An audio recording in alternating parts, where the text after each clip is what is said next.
പഴയ കാലത്തെ ഫോട്ടോകൾ സൂക്ഷിച്ചു വെക്കാത്തവരായിട്ട് ആരും തന്നെ ഉണ്ടാവില്ല.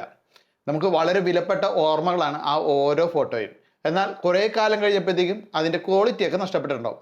ഇനി അത് പൂർണ്ണമായിട്ട് നഷ്ടപ്പെടാതിരിക്കാനായിട്ട് നമ്മൾ അതിൻ്റെ ഒരു ഫോട്ടോ ഒക്കെ എടുത്ത് മൊബൈലിൽ സൂക്ഷിച്ചിട്ടുണ്ടാവും. ഇത്തരത്തിൽ നമ്മുടെ ആ ഒരു പഴയ ഓർമ്മകൾ നമുക്ക് ഇന്നത്തെ AI ടെക്നോളജി ഉപയോഗിച്ചുകൊണ്ട് ക്വാളിറ്റി കൂട്ടാനും അതിൽ ഹൈ റെസൊല്യൂഷനിലേക്ക് മാറ്റിയെടുക്കാനൊക്കെ സാധിക്കും. അത് മാത്രമല്ല, നമ്മുടെ പഴയകാല ഫോട്ടോകൾ എന്ന് പറയുമ്പോൾ പൊതുവെ അവയൊക്കെ തന്നെ ബ്ലാക്ക് ആൻഡ് വൈറ്റ് ഫോട്ടോകളായിരിക്കും. വെറും 1-2 ക്ലിക്കുകൾ കൊണ്ട് ആ ഒരു ബ്ലാക്ക് ആൻഡ് വൈറ്റ് ഫോട്ടോ നമുക്ക് കളർ ഫോട്ടോ ആക്കാൻ സാധിക്കും. അതിന് നമ്മളെ സഹായിക്കുന്ന സോഫ്റ്റ്വെയർ ആണ് 4D ഫോട്ടോ റിപ്പയർ എന്ന് പറയുന്ന സോഫ്റ്റ്വെയർ. ഈ ഒരു സോഫ്റ്റ്വെയർ നമുക്ക് നമ്മുടെ കമ്പ്യൂട്ടറിൽ, അതായത് വിൻഡോസിൽ ഇൻസ്റ്റാൾ ചെയ്യാം, അതുപോലെ തന്നെ മാക്ബുക്കിലും ഇൻസ്റ്റാൾ ചെയ്യാൻ സാധിക്കും. അപ്പോൾ ഇൻസ്റ്റാൾ ചെയ്യാനുള്ള ലിങ്ക് ഈ ഒരു വീഡിയോയുടെ കമന്റ് ബോക്സിലും അതുപോലെ ഡിസ്ക്രിപ്ഷനിലും ഞാൻ കൊടുത്തിട്ടുണ്ട്. നിങ്ങൾക്ക് അതിൽ നിന്ന് അത് ഇൻസ്റ്റാൾ ചെയ്യാം.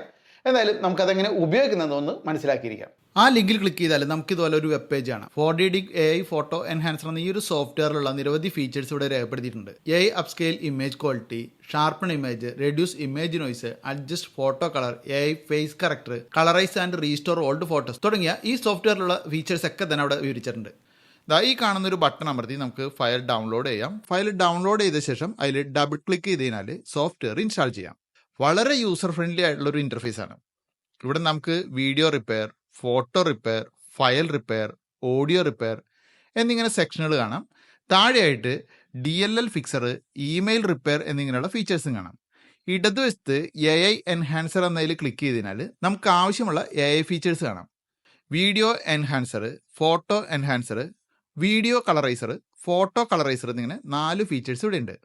ഫോട്ടോ എൻഹാൻസർ എന്നത് സെലക്ട് ചെയ്തതിനാൽ ഇത്തരത്തിൽ ഫോട്ടോ സെലക്ട് ചെയ്ത് കൊടുക്കാനുള്ള ഓപ്ഷനാണ് ആദ്യം വരിക. നിങ്ങൾക്ക് എൻഹാൻസ് ചെയ്യേണ്ട ഫോട്ടോകൾ ഇവിടെ സെലക്ട് ചെയ്ത് കൊടുക്കാം. ഒന്നോ അതിലധികമോ സെലക്ട് ചെയ്യാം. അടുത്തതായിട്ട് ഇത്തരത്തിലൊരു ഇൻ്റർഫേസ് നമുക്ക് ഇവിടെ വരും. ഇടതുവശത്തായിട്ടുള്ള ഓപ്ഷനുകളിൽ നമുക്ക് general model, face model, denoise model എന്നിങ്ങനെ 3 ഓപ്ഷൻസ് ആദ്യം കാണാം. ജനറൽ മോഡൽ എന്നത് ഫോട്ടോയിൽ ബാക്ക്ഗ്രൗണ്ടിന് കൂടി പ്രാധാന്യം നൽകാനുള്ളതാണ്. രണ്ടാമത്തേത് ഫോട്ടോയിൽ മനുഷ്യരുടെ ഫേസ് ഉണ്ടെങ്കിൽ അത് കുറച്ച് എൻഹാൻസ് ചെയ്യാനുള്ളതാണ്. മൂന്നാമത്തെ രാത്രികാലത്തൊക്കെ നമ്മൾ എടുക്കുന്ന ഫോട്ടോകളിൽ ഡോട്ട്സ് അഥവാ നോയ്സ് ഉള്ള ഫോട്ടോസ് ആണെങ്കിൽ അത് ക്ലിയർ ആക്കാനാണ്. എൻ്റെ കുട്ടിക്കാലത്തെ ഒരു ചിത്രമാണ് ഞാനിവിടെ സെലക്ട് ചെയ്ത് കൊടുത്തിരിക്കുന്നത്. ഈ ഫോട്ടോയിൽ മനുഷ്യരുടെ ഫേസ് ഉള്ളതുകൊണ്ട് നമ്മളിവിടെ ഈ ഒരു ഓപ്ഷനിൽ ഫേസ് മോഡൽ എന്നത് സെലക്ട് ചെയ്യുക. ഇനി താഴെ റെസൊല്യൂഷൻ എന്നതിൽ ഇരട്ടി സൈസ് വേണോ, 2 ഇരട്ടി വേണോ, 4 ഇരട്ടി വേണോ എന്നത് ആവശ്യം പോലെ സെലക്ട് ചെയ്യുക. അതിന് താഴെ നമുക്ക് ആവശ്യമുള്ള സൈസ് മാനുവലി എൻ്റർ ചെയ്ത് കൊടുക്കാനും സൗകര്യമുണ്ട്. ഇനി AI എൻഹാൻസ് എന്നതിൽ നമ്മൾ ക്വാളിറ്റി ഫസ്റ്റ്, സ്പീഡ് ഫസ്റ്റ് എന്നിങ്ങനെയുള്ള ഓപ്ഷനുകളിൽ ക്വാളിറ്റി ഫസ്റ്റ് എന്നത് സെലക്ട് ചെയ്യുക. ഒന്നിലധികം ഫോട്ടോസ് സെലക്ട് ചെയ്തിട്ടുള്ളവർക്ക് താഴെ അപ്ലൈ ടു ഓൾ എന്നത് എനേബിൾ ആക്കിയിട്ടാൽ ബാച്ച് ആയിട്ട് തന്നെ അവയുടെ ക്വാളിറ്റി കൂട്ടാം. ഓട്ടോ സേവ് എൻഹാൻസ്ഡ് ഫയൽസ് എന്നത് ആവശ്യമെങ്കിൽ മാത്രം എനേബിൾ ആക്കിയിടുക. ശേഷം എൻഹാൻസ് എന്നതിൽ ക്ലിക്ക് ചെയ്യുക. ഇപ്പോൾ പ്രോസസ്സിംഗ് നടക്കുന്നത് ഇതുപോലെ കാണാം. ശേഷം റിസൾട്ട് ഇതുപോലെ വരും. ഇവിടെ സൂം ചെയ്ത് നോക്കിയാൽ അറിയാം, നമ്മുടെ ഈ ഒരു ഫോട്ടോയിൽ ബ്ലൂ ഷർട്ടൊക്കെ കുറേ കൂടി ഷാർപ്പായിട്ടുണ്ട്. അതുപോലെ തന്നെ എൻ്റെ അനിയൻ്റെ ഫേസ് ഇപ്പോൾ കുറേ കൂടി ക്ലിയർ ആയിട്ടുണ്ട്. ഫോട്ടോയ്ക്ക് സൈഡിലെ നോയ്സും കുറച്ച് ക്ലിയർ ആയിട്ടുണ്ട്. ഇനി നമുക്കിത് സേവ് അമർത്തി സേവ് ചെയ്യാം.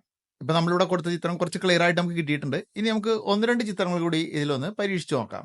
ഇപ്പോൾ ഞാൻ വളരെ സൈസ് കുറഞ്ഞ എന്നാൽ ബാക്ക്ഗ്രൗണ്ട് ഒക്കെ ഉള്ള ഒരു ഫോട്ടോ ആണ് ഇവിടെ സെലക്ട് ചെയ്ത് കൊടുത്തിരിക്കുന്നത്. നോക്കിയാൽ അറിയാം ഇവിടെ ഫേസ് അല്ലെങ്കിൽ ആ ഡ്രസ്സ് ഇതൊന്നും അത്ര ക്ലിയർ അല്ല അല്ലേ. ഞാനിവിടെ ജനറൽ മോഡലാണ് സെലക്ട് ചെയ്തിരിക്കുന്നത്. അതിനുശേഷം നമ്മളൊരു കസ്റ്റം റെസൊല്യൂഷൻ ഇവിടെ ടൈപ്പ് ചെയ്ത് കൊടുക്കുകയാണ്. ശേഷം നേരത്തെ പറഞ്ഞ പോലെ തന്നെ നമ്മൾ ക്വാളിറ്റി ഫസ്റ്റ് എന്നത് സെലക്ട് ചെയ്തിരുന്നു.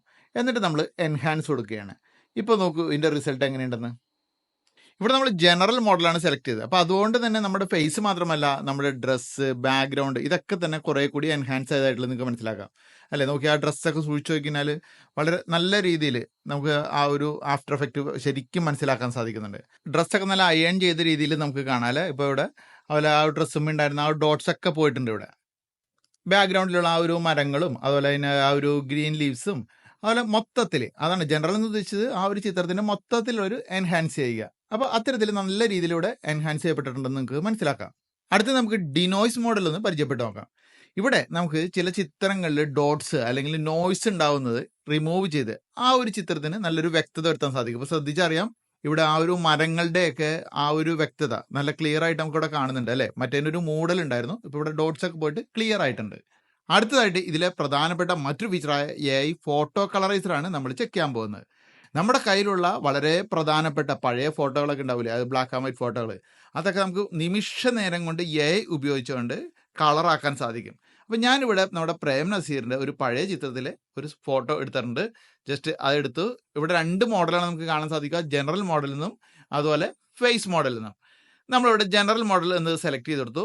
അത് കൊടുത്തതിന് ശേഷം നമ്മളൊരു റെസൊല്യൂഷൻ സെലക്ട് ചെയ്തിട്ട് താഴെ കളറൈസ് എന്ന് അമർത്തി കഴിഞ്ഞാൽ ആ നിമിഷം നേരം കൊണ്ട് കളർഫുൾ ആയി കിട്ടി. ബാക്ക്ഗ്രൗണ്ടിനും അദ്ദേഹത്തിന്റെ ഫേസിനൊക്കെ കൃത്യമായിട്ടുള്ള ഒരു കളർ ടോൺ തന്നെ കിട്ടിയിട്ടുണ്ടല്ലേ. അപ്പോൾ ഇതുപോലെ നമ്മുടെ കയ്യിലുള്ള ഫോട്ടോകൾ വളരെ നിമിഷ നേരം കൊണ്ട് നമുക്ക് ഇത്തരത്തിൽ കളർഫുൾ ആക്കാൻ ഈ ഒരു സോഫ്റ്റ്വെയർ ഉപയോഗിക്കാം. അപ്പോൾ എങ്ങനെയുണ്ട് സോഫ്റ്റ്വെയർ? അടിപൊളിയല്ലേ? നമ്മൾ ആ ഒരു വിലപ്പെട്ട ഓർമ്മകൾക്ക് നല്ലൊരു പുത്തൻ അനുഭവം നൽകാൻ ഈ ഒരു സോഫ്റ്റ്വെയർ കൊണ്ട് സാധിക്കുന്നുണ്ട് അല്ലേ. വളരെ എളുപ്പത്തിൽ നമുക്ക് കളറാക്കി മാറ്റാം. അതുപോലെ തന്നെ നല്ല ചെറിയ ഫോട്ടോകൾ വരെ നമുക്ക് 4K റെസൊല്യൂഷനിലേക്കൊക്കെ ആക്കിയെടുക്കാൻ സാധിക്കുന്നുണ്ട്. അപ്പോൾ ഈ ഒരു സോഫ്റ്റ്വെയർ എന്തായാലും മറക്കാതെ ഒന്ന് ഡൗൺലോഡ് ചെയ്ത് ഉപയോഗിച്ച് നോക്കുക. ഈ ഒരു വീഡിയോയുടെ കമൻറ്റ് ബോക്സിൽ ഞാൻ ലിങ്ക് കൊടുത്തിട്ടുണ്ട്, അതുപോലെ തന്നെ ഡിസ്ക്രിപ്ഷനിലും കൊടുത്തിട്ടുണ്ട്. അപ്പോൾ ഇതിനെക്കുറിച്ചുള്ള നിങ്ങളുടെ അഭിപ്രായങ്ങൾ കൂടി ഈ ഒരു വീഡിയോയുടെ കമൻറ്റ് ബോക്സിൽ ഒന്ന് ഇടുക. എന്തായാലും മറ്റൊരു വീഡിയോ നമുക്ക് വീണ്ടും കാണാം.